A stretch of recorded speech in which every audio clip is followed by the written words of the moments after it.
Hi, I'm in the middle of a YouTube challenge. It's a 30-day YouTube challenge that we're sharing a new video every day for 30 days. It's an epic challenge and it involves a lot of complexity and workflow, and it's really challenging me to grow in my filming, in my editing, in my ideation, and in my workflow in trying to get a video out.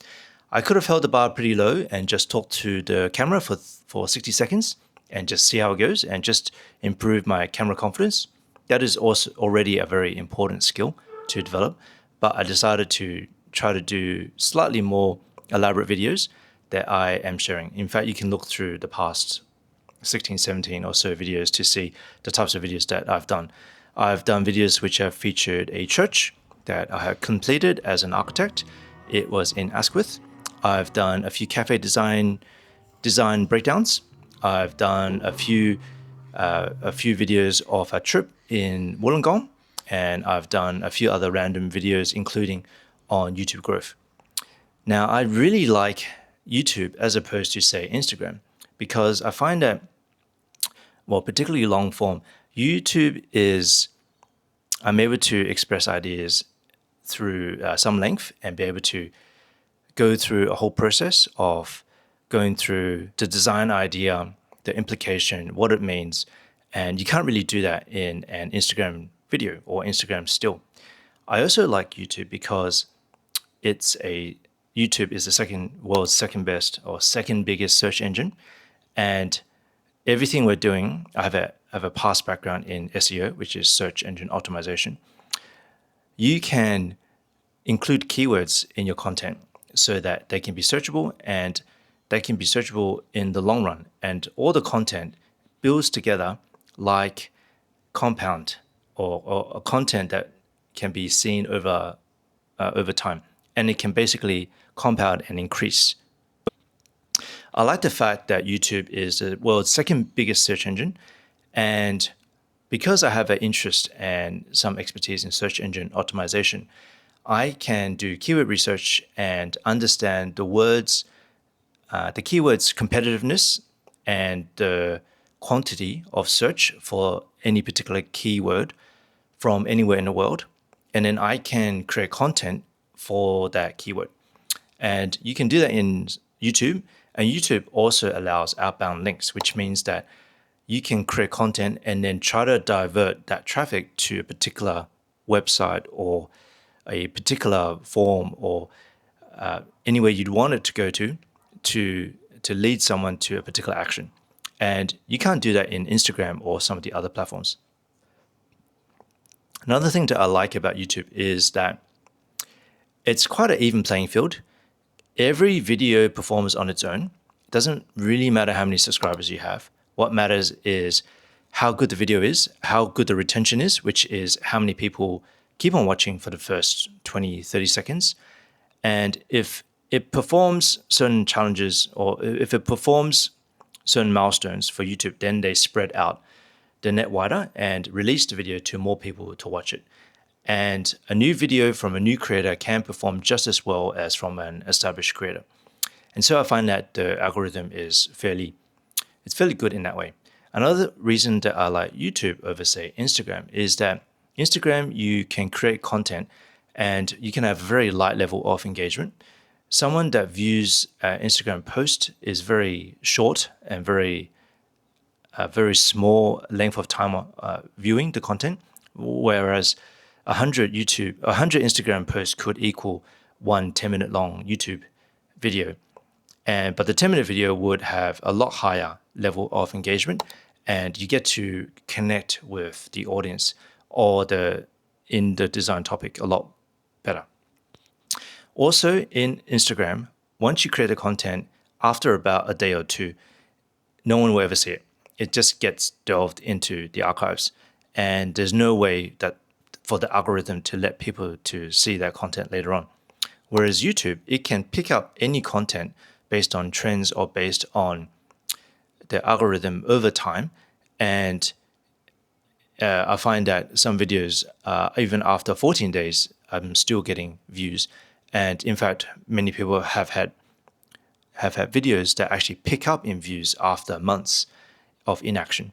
And so that kind of randomness, that kind of ability for the algorithm to allow additional views is something that YouTube has different from Instagram. The way that Instagram does ads is that it's kind of in between the scroll, and all software companies, they want to get you to stick on the platform. And so they kind of fit in the ads in between the posts. YouTube, they put the ads in the beginning of the YouTube video, and if it's more than 10 minutes long, you can put it in the middle or at the end. And it's very clear what's an ad versus what is the content. And so I find that YouTube is a better viewing experience.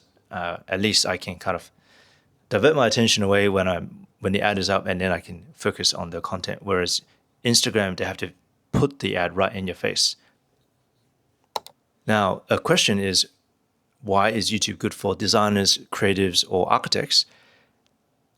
I think I've come into this very, very new. I haven't had many role models in YouTube before. I know lots of people architects that have worked in Instagram. And so it's all one big experiment. But what I'm finding for architects is that a lot of architectural projects, they require a lot of time to really explain what the project is like. And most projects and most architecture is not explained. The only thing you see is a few pictures that are very sanitized, that are very polished, that don't give you the sense of experience of going through the space. And so with motion video and with long form content, there is this ability to experience the concept and experience the space. And it's basically like seeing a space that maybe you can't physically go to, and you can't quite do that with other platforms.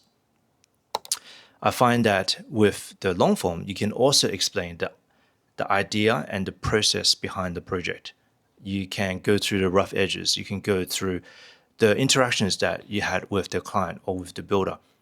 And it's all part of how the project came about. And a lot of those stories, each project involves an immense amount of effort from many different parties, from the architect, from the client, from the builder, from the consultants, all working together to achieve this project. And all those stories are hidden forever for all projects. And YouTube is a way to draw them out. And I find that I think a potential client of architecture would appreciate seeing the process behind the architecture as a way of knowing if this architect is someone that they would like to work with. Because working with an architect is a very long process, and so you kind of want to know how they deal with conflict, how they deal with disagreements, how they work through design resolution of complex issues. And so that's why I think it's great for architects to be on this platform. And another reason why I think architects should be on YouTube is that I find that Instagram, a lot of architects have Instagram accounts, and Instagram is quite saturated.